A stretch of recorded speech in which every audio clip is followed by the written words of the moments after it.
wawancara tanya jawab mengenai perihal kepramukaan. Siapa yang tanya dulu? Baik, yang pertama akan saya tanyakan mengenai SKU dan SKK. Pertanyaan pertama, apa strategi pencapaian SKU dan SKK dalam pramuka siaga ini? Ini sebelum saya menjawab, ini saya di sini juga sebagai Kamabidis SDN 5 Jigen, dan saya juga sebagai ketua Kuaran Jigen, saya juga sebagai pengurus WhatsApp Lurah. Jadi nanti untuk kakak-kakak yang nanti ditanya wawancara dengan siapa, dan ini satu orang tapi punya background 3, ini langsung 3, jadi tidak hanya khusus dari WhatsApp, tidak ya. Jadi ini background saya ini 3. Dan tentang SKU itu yang namanya adalah syarat kecakapan umum, dan itu yang harus ditempuh semua peserta pramuka, yaitu baik siaga, penggalang maupun penegak.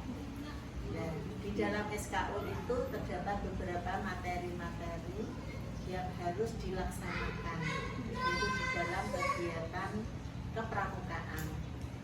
Dan untuk pencapaian SKU di dalam kegiatan siaga, kita harus tahu dulu untuk siaga itu adalah anak yang masih kecil ya, antara usia 7 sampai 10 tahun.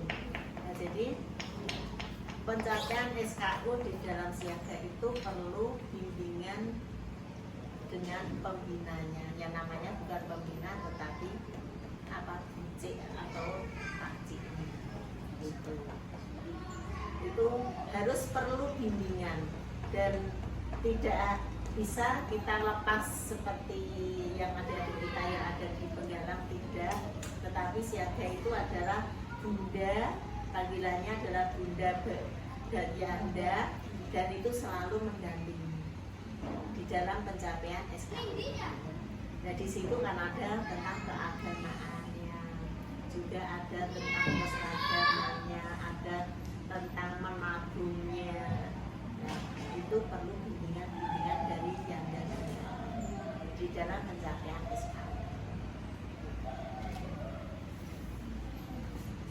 Untuk pertanyaan selanjutnya yaitu mengenai program kerja minggu depan. Nah, bagaimana program latihan yang digunakan oleh pembina untuk mengajar peserta didik tingkat siaga ini? Ya, untuk program di dalam gugus depan itu memang kami gugus depan harus mengadakan ekstra, dan salah satunya adalah ekstra kepramukaan. Dan sebelum kita melaksanakan ekstra itu ada program-program yang harus kita buat, dan juga ada SK-nya, ada kepanitiaannya di dalam gugus depan itu. Dan di sini di gugus depan ini saya untuk programnya yaitu 1 minggu sekali untuk kegiatannya pramuka, yaitu hari Jumat. Dan kita untuk pelatihnya, untuk pembinanya itu saya juga banyak mengambil dari guru-guru di kelasnya. Iya.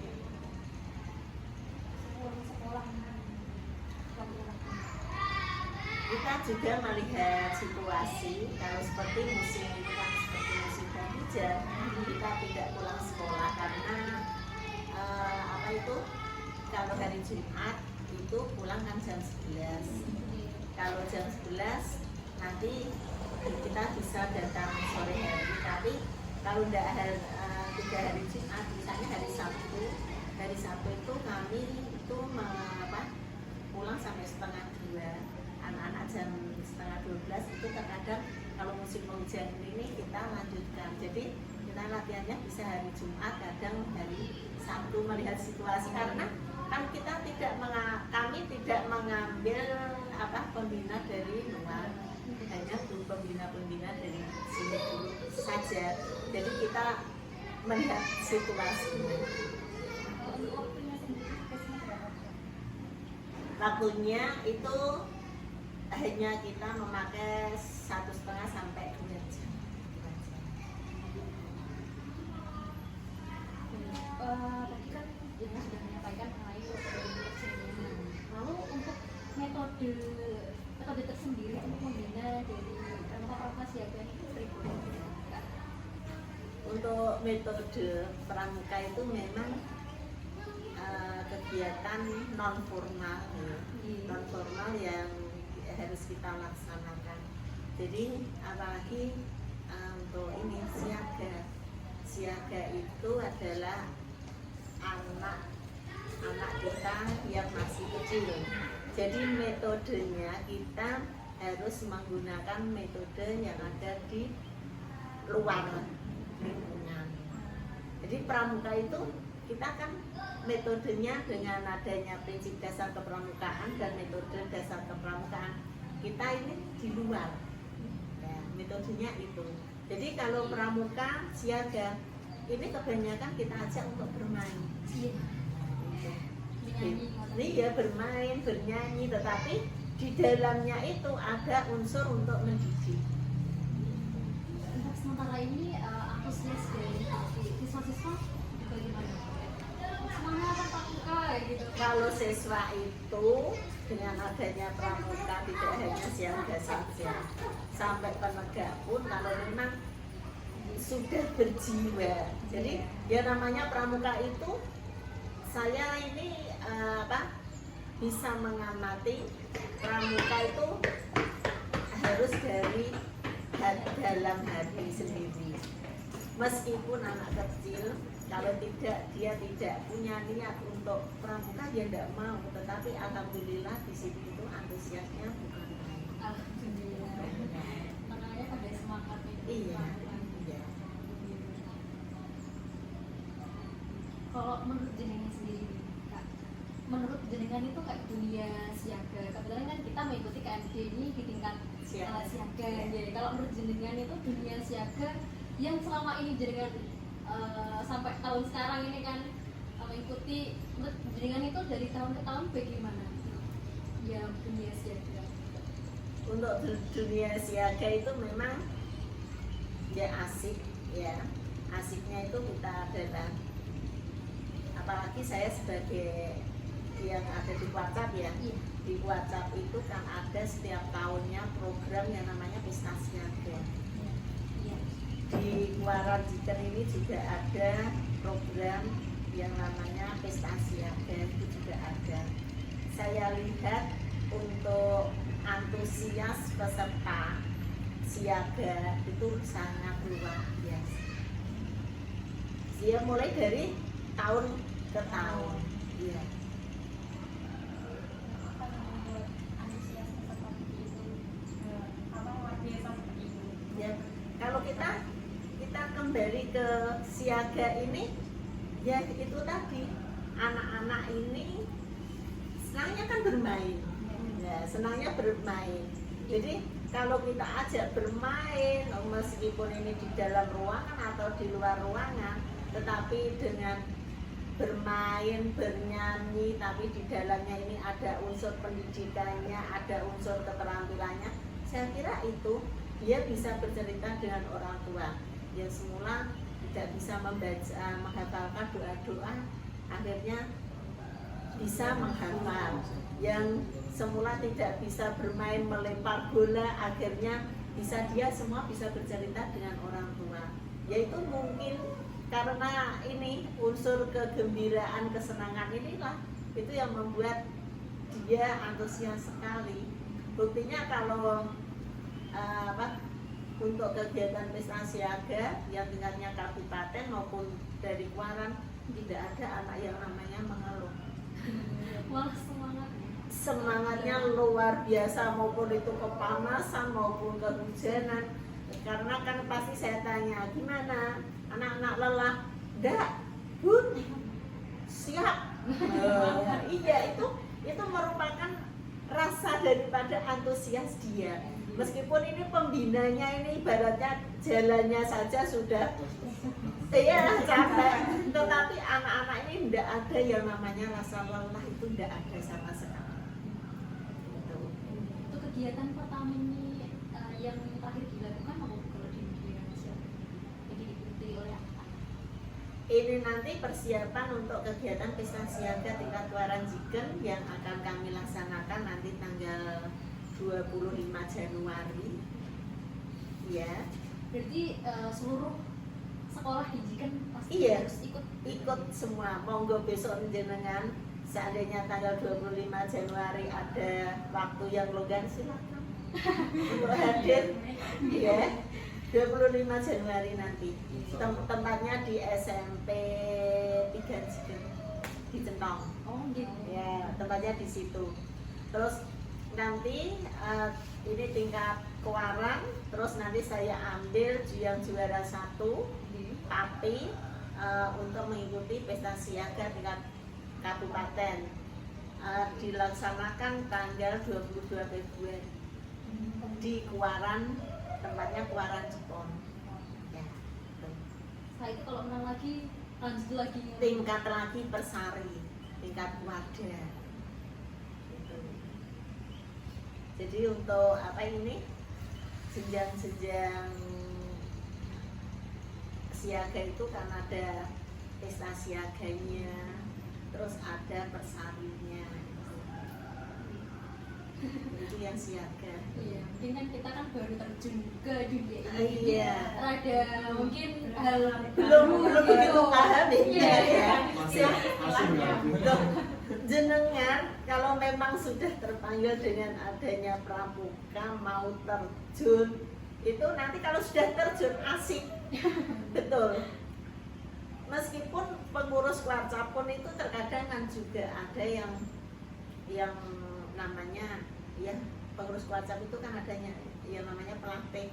Iya. Pelatih itu ada nanti yang sebagai narasumber di dalam KMD, KML itu adalah pelatih-pelatih. Dan saya pun ini kan juga sudah pelatih. Iya. Ya itu sudah pelatih lanjutan, malah kalau di jenjang pendidikan itu sudah S2 ya itu. Jadi nanti kalau memang sudah terjun itu memang wasiknya bukan main. Apa? Kalau beritahu jenengan sudah terjun pramuka dari hati itu dari kapan? Boleh. Ini ya Mbak, saya itu memang sejak SD, sejak SD itu saya kalau dulu waktu saya masih kecil itu tidak ada yang namanya pesta siaga, tidak ada. Kalau dulu apa yang nggak ada programnya apa? Programnya itu adalah LT, lomba tingkat, yaitu penggalang. LT itu ya jambore LT itu adalah mulai dari penggalang, lomba tingkat itu. Nah, dulu pas saya waktu SD itu saya mengikuti LT, mengikuti jambore itu SD kelas 5, kelas 6 itu. Terus kemudian kan saya terus di SMP juga ada kegiatan ekstra ya, pramuka saya juga ikut. Terus saya dulu kan sekolah di pendidikan guru, dulu kan masih ada, tapi sekarang kan sudah tidak ada. Itu ya, saya memang dulu di SPG itu kan ada yang masuk ke saka-saka itu. Nah, masuk ke saka-saka saya juga tidak ikut, masuk ke saka tidak ikut. Tapi kan penegak itu kan ada apa ini? Bantara laksana. Kalau siaga ada siaga mula, siaga bantu, siaga kakak. Itu tingkatannya kan itu. Kalau penegak kan bantara dan laksana. Saya pun kan tidak mencapai itu. Saya tidak mencapai itu, tapi sewaktu saya SPG saya terjun langsung ke SD. Saya mengajar pramuka di SD. Setelah mengajar di SD, alhamdulillah saya mulai masuk di Kuacap itu tahun 2000 belum 2010 saya dikirim KPD kursus pelatih dasar itu tahun 2010. Pokoknya seperti dari daging. Iya. Dan Awal itu ya apa mengikuti pelatihan. enggak sebelum mengikuti KPD itu sebelum 2010 saya kan juga sudah sebagai pengurus, saya sudah menjadi guru dan menjadi pengurus di Kuaran. Pengurus Kuaran kan terkadang ini untuk lomba-lomba di Blur ya tingkat kabupaten itu jurinya kan diambil dari Kuaran. Nah itu saya selalu sering dikirim tingkat kabupaten. Kemudian terus orang WhatsApp kan tahu, nah, ini yang dari Kuaran ini memang orangnya yang aktif orangnya ya. Akhirnya saya ditarik ke WhatsApp tarik ke WhatsApp terus 2010 saya itu belum menjadi pengurus. Iya masih di Kuaran itu. 2010 saya dikirim KPD, yang mengirim juga yang membiayai WhatsApp itu dibiayai kan hanya 2 orang, saya dibiayai dikirim. Terus 2012 saya dikirim lagi yang namanya KPR yang membiayai juga WhatsApp. Terus akhirnya saya menjadi pengurus andalan. Sebagai pengurus andalannya WhatsApp itu adalah penggalang, karena pita mahir saya itu sebagai penggalang ya. Tapi yang namanya yang sudah pelatih itu kita tidak harus menekuni salah satu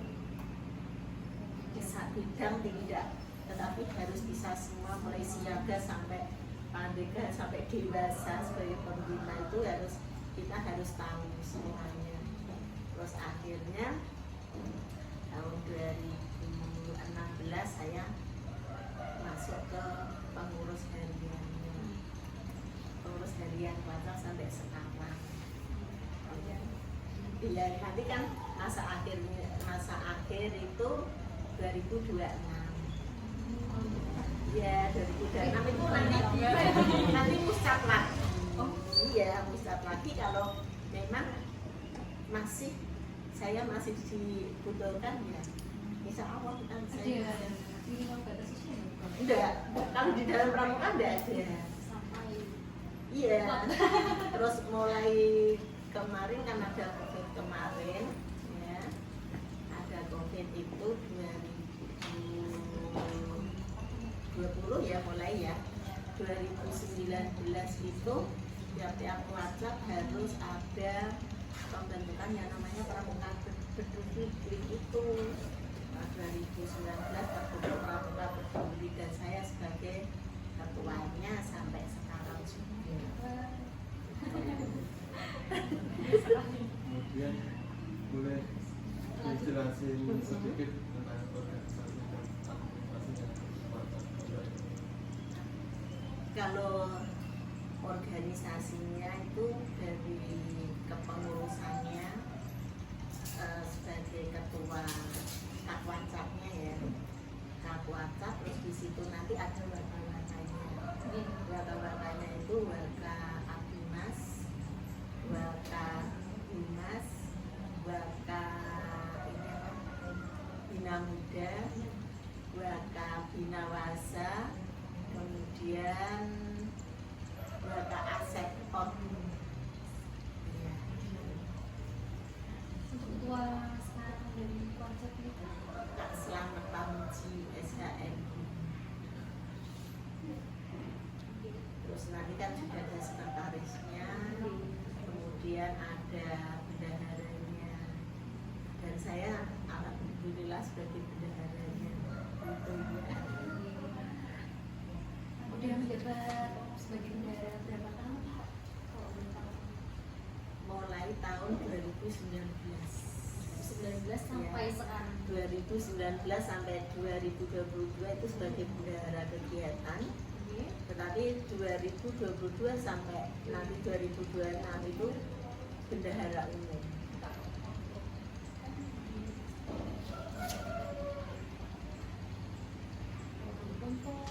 pertanyaan selanjutnya langsung aja. Jadi selama kakak mungkin udah mendalami ya dunia Pak ini ya, sudah menjabat dari berbagai jenis kayak masuk ke bendahara, masuk sini ke situ gitu kan. Selama ini tuh problematika yang paling sering atau paling berat yang dihadapi oleh sebagai jenengan mengatakan kayak gimana sih? Untuk problemnya Iya. itu pasti manusia punya problemnya. Iya. Manusia punya problem itu pasti. Sebelum saya menjabat sebagai bendahara itu karena untuk kegiatan-kegiatan Iya. itu tidak terlalu banyak problem. Kalau problematika untuk pengelolaannya Iya. sendiri, pengelolaan budget, pengelolaan mungkin administrasi yang ada di dalam organisasi tersebut itu apakah ada? Itu ada problem tapi kecil. Karena apa? Karena kan nanti kita contoh sebagai andalan ya, itu nanti ada sub-subnya gitu. Jadi sub-subnya ini nanti yang seperti yang mengerjakan pembagian tugas gitu. Jadi untuk masalah pengelolaan itu saya kira tidak ada problem, tidak ada masalah. Iya, karena sudah dibagi-bagi dan itu nanti kalau sudah bagiannya sudah selesai kan terkumpul ada misalnya ada masalah ini kita pasti memberikan solusi-solusi. Tetapi kalau sebagai sekarang yang saya jabat itu sebagai bendahara karena kan pegang uang, pegang uang itu banyak yang menyoroti. Iya, pasti. Itu problemnya yang sekarang itu ya, yang mungkin merasa iri tak apalah, kita kan udah tahu ya. Iya. Itu selalu melaporkan ke pimpinan yang ini yang itu, tetapi pimpinan ini pun kan juga tahu memang uang ya dan juga dilaksanakan untuk betul-betul untuk kegiatan. Jadi orang-orang yang seperti itu menyorotinya bukan langsung tahu, tapi langsung lapor ke pimpinan. Dan kepimpinannya ini kan sudah tahu betul bagaimana saya ini kan sudah tahu. Jadi ya saya ya cuma gak usah dibantah. Ya gitu aja. Gak usah dibantah gitu aja. Karena dia sudah tahu. Iya. Kemudian bagaimana strategi pengelolaan dan pembinaan siaga ini itu dilaksanakan? Strategi saya yaitu tadi kita mengambil dari awal itu kita mengambil yang mudah-mudah dulu. Strateginya seperti itu.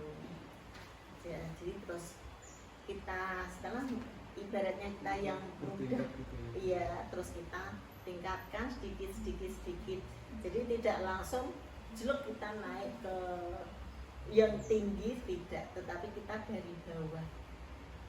Dari bawah kita meningkat.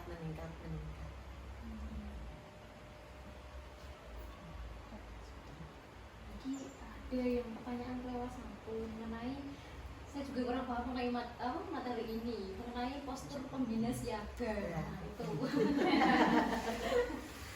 Padahal kan besok menjadi pembina siaga. Amin. Amin. Saya kira itu meskipun pembina siaga menggalang penegak yang namanya pembina itu saya ini sebagai diri saya ya harus mempunyai postur yang sama karena kita sudah masuk ke dalam dunia kepramukaan. Kita harus satu ikhlas. Iya, kita tidak mengenal pamrih apapun, apalagi uang. Ya. Terus yang kedua, kita harus sukarela. Iya, disiplin dan tanggung jawab. Iya dong. Itu kita semua sebagai pembina kita jangan sampai melupakan kode kehormatan. Kode kehormatan kita kan Trisatya dan Jaga Dharma itu. Iya itu. Dan postur sebagai pembina ya ada di dalam itu. Jadi Bu, Cuk, saya masih penasaran mengenai strategi tadi Bu, Cuk. Kalau misal jenengan berikan contoh yang nyata mengenai strategi pengelolaan jenengan sebagai mungkin bendahara pacak gitu. Jadi kayak butuh masih kayak di awang-awang gitu kan kalau saya nanya. Kayak butuh itunya yang kayak misalnya itu gimana ya? Atau strategi jenengan dalam organisasi di tingkat sekolahan keimawan kan pasti pertama kan siswa nggak mungkin langsung langsung ikut semua aktif semua kan nggak ya mungkin kayak gitu Iya. Kan semua kita perlu adanya pengarahan dan arahan, motivasi. Ya itu yang paling utama. kalau strategi motivasi memberikan motivasi kepada siswa Siswa, apalagi kan ini kita tujuannya ke siaga dan kalau semisal motivasinya apakah dalam bentuk kata-kata ataupun yang lainnya Kita memotivasi siswa itu Iya. pertama kan kita ajak dulu sebagian kata-kata. Dan setelah kata-kata kita buktikan dengan hal-hal seperti perlombaan-perlombaan yang ada apa ini hadiah-hadiahnya. Meskipun hadiahnya itu tidak besar, itu ibaratnya permen satu ini pun anak-anak ini sudah senang, sudah termotivasi. Itu. Iya pas saya kesini kan mata saya tertuju sama pioneri putra tergiat 1 gitu jadi sini ada pelatih Itu jadi panjenengan besok ini kan belum yang mengabdi yang terjun kan cuma Kak Wahyu ya. Iya. Yang lainnya kan belum terjun. Nah, besok kalau panjenengan menjadi seorang guru, apa yang ada di dalam pramuka ini? Jiwa jenengan yang memang sudah masuk pramuka itu panjenengan terapkan. Pasti akan berhasil.